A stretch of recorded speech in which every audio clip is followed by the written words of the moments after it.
everybody, it's Brooke with Mrs. Cog Hill Farm. It's kind of windy today, so I hope y'all can hear me okay.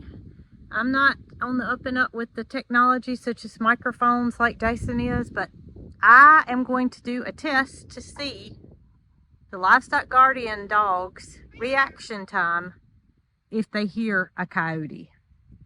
So how am I going to do that? Well, I got a plan. It's daylight right now, obviously, but come dark, my plan is with walkie-talkies and a coyote call, we're not calling coyotes up, but a coyote sound, the sound that a coyote makes. I'm going to get her to play that on a speaker across the pasture and see if the livestock guardian dogs react. Now my thoughts are they will hear what we don't hear. We all know that dogs' hearing is excellent. Their smell is excellent. And I'm thinking that they hear before they see. Now, I could be wrong on that, but we're going to find out. We're going to find out.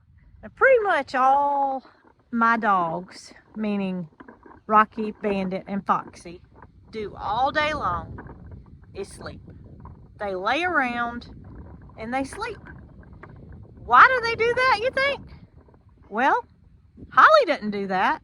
And you know why? That's because Holly is a different kind of working dog. Her jobs are done during the day. Now, she's obviously a herding breed, but we don't have anything specifically that she can do to herd around here. So she works with us. She goes where we go. She does what we do, and she makes a day out of it. She doesn't sleep on the job. But those boys and Foxy, that's a whole nother story. You will find them under a vehicle, on a porch, because they do their work at night. And I'm just going to show y'all what I'm talking about.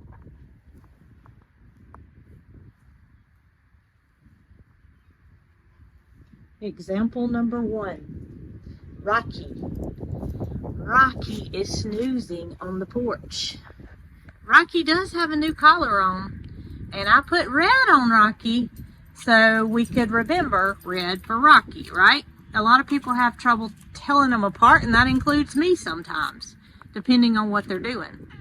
Okay, buddy, you're a young man. You should have got up a lot quicker than that. Well, we woke Mr. Bandit up from his sleep also. Bandit has a new collar as well. Bandit, show everybody what color your collar is. Bandit has a green collar. Can't really see it with all that fur, but... And here's Tucker with her friend, Bandit. But let's go and see if we can't find Foxy. I can just about guarantee you that she's snoozing somewhere as well. All right, and here's Miss Foxy. I walked on to Mama's porch, and there she was asleep. But she's up now, so I get to show you her beautiful face. Now, why is she named Foxy? Well, years ago, when we were at our old farm, we had Bear and another Pyrenees named Lulu. Well, Lulu passed away from old age, and Lulu and Bear had an understanding, and that was Lulu guarded the front and Bear guarded the back. Now, I don't know how they came to that agreement, but it just happened. So when Lulu passed away from old age, Bear continued to do his job, which was to guard the back. Well, that left the front wide open. There was no dog there to guard the front area.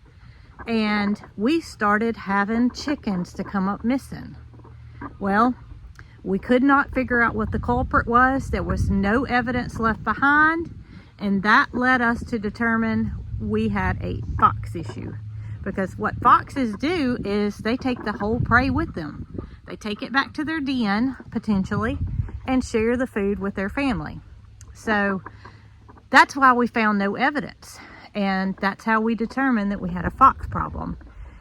And then what happened was we ended up laying eyes on the fox during daylight hours. We shut our chickens up at night. The fox wasn't coming at night. The fox was coming during the daytime and taking the chickens and returning back to the den with them. So that's when we decided that we would need to add more protection for our farm, hence the name Foxy. So Foxy came to our farm as a puppy, and she didn't start working immediately.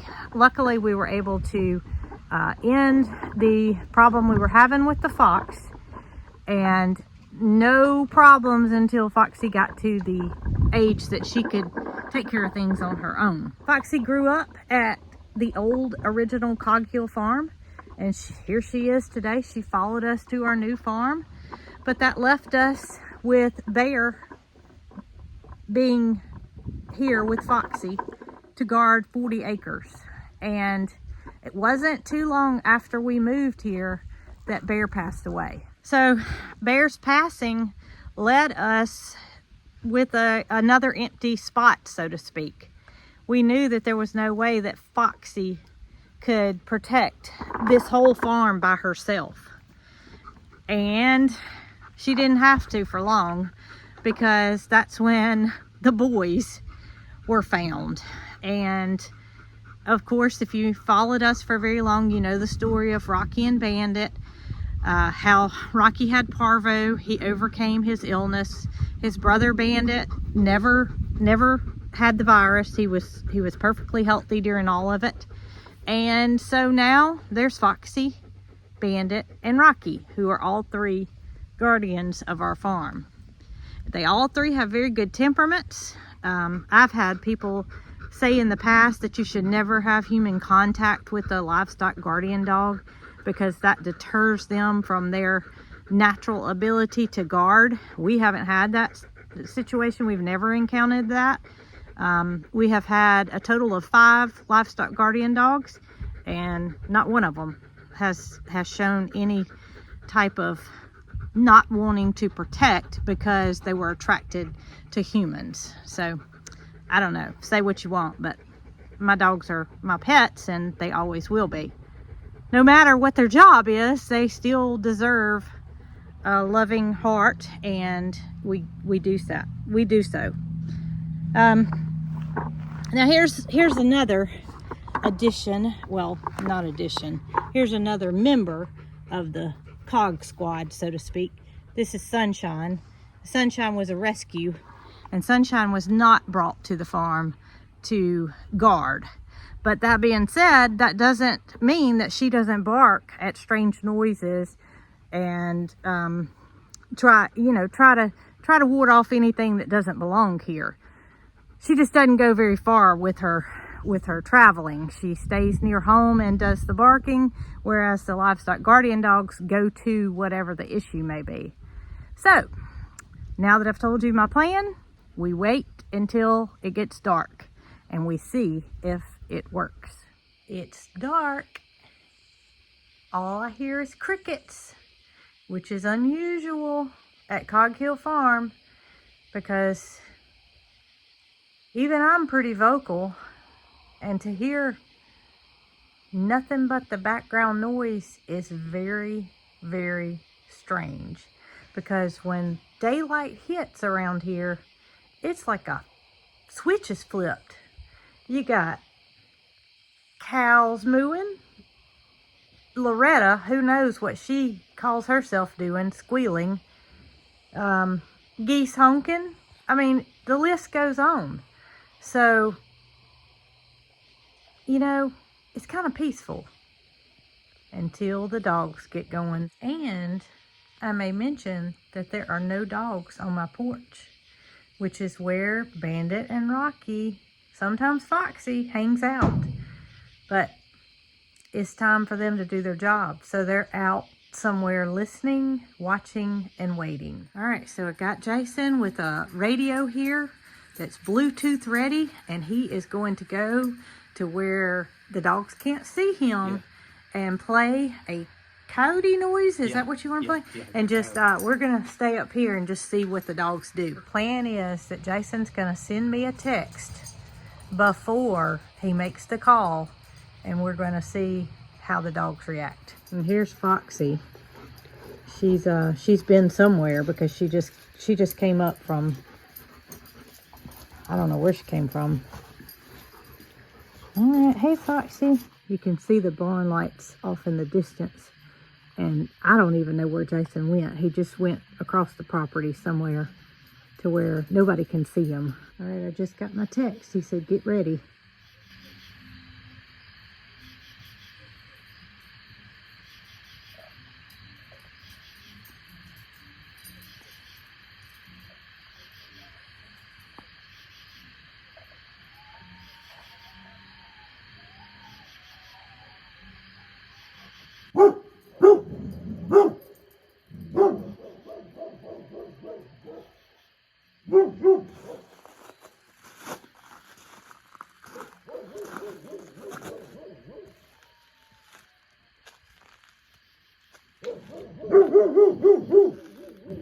And there they go.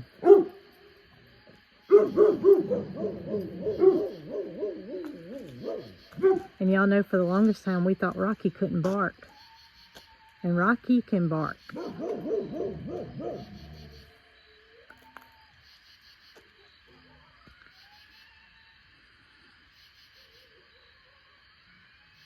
Wow. The dogs are gone. That's awesome. I mean, their reaction time was just...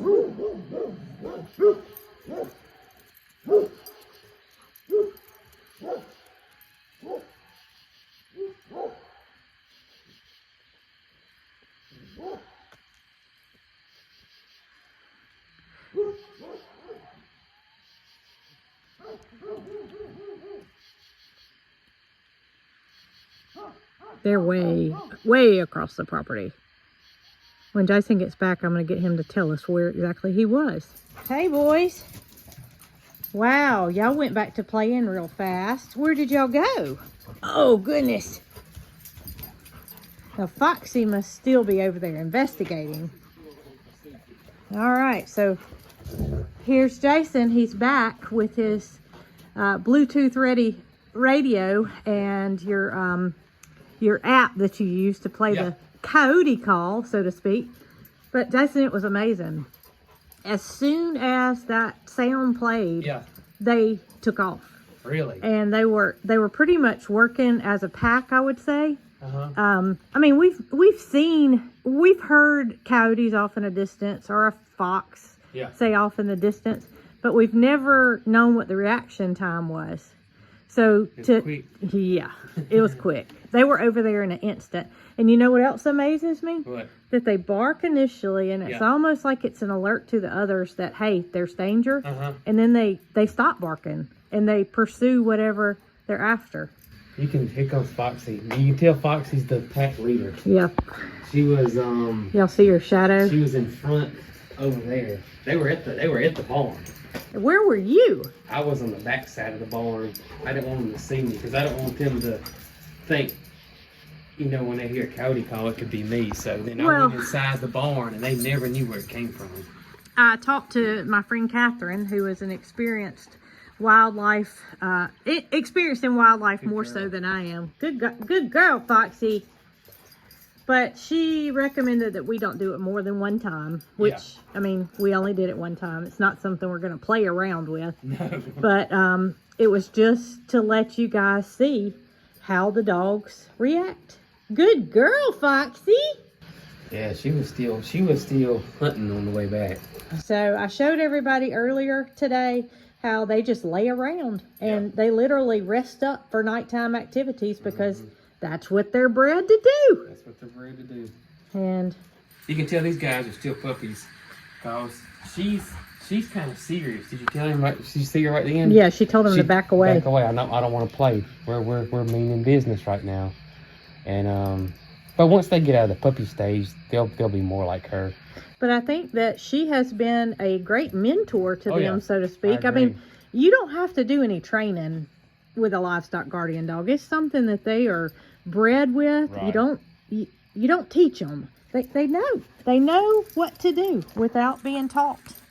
And I tell you, I don't know how many times that they have have done their job at protecting our farm, but we're thankful to have all 3 of them here. Oh my gosh. What would we do without them? And now look, Foxy is going to lay back down. But you can see how she's looking. She's on alert, and she will be that way all night long. Mm-hmm. And that may be the reason that one of them barks, because as you can see, the boys are playing. Yeah. And if she were to bark right now, they would quit and they would join her. So it's an interesting situation for sure. I was happy to see Rocky. Yeah, I was too. I said, you know, we Rocky didn't know that he would be able to do the job, but he went right with his siblings. Well, not siblings, but sibling and Foxy, and did the job just as well as they did. I was so happy to see him when I opened the barn up. All right, boys and girls. Thank y'all for providing such night drama tonight. We hope we don't encounter any kind of real issues anytime soon, but that's just it. You never know. So I hope this video was able to provide you a little bit of insight about livestock guardian dogs and how they work. I appreciate each and every one of you, and please don't forget to like, subscribe, and share, and y'all be good.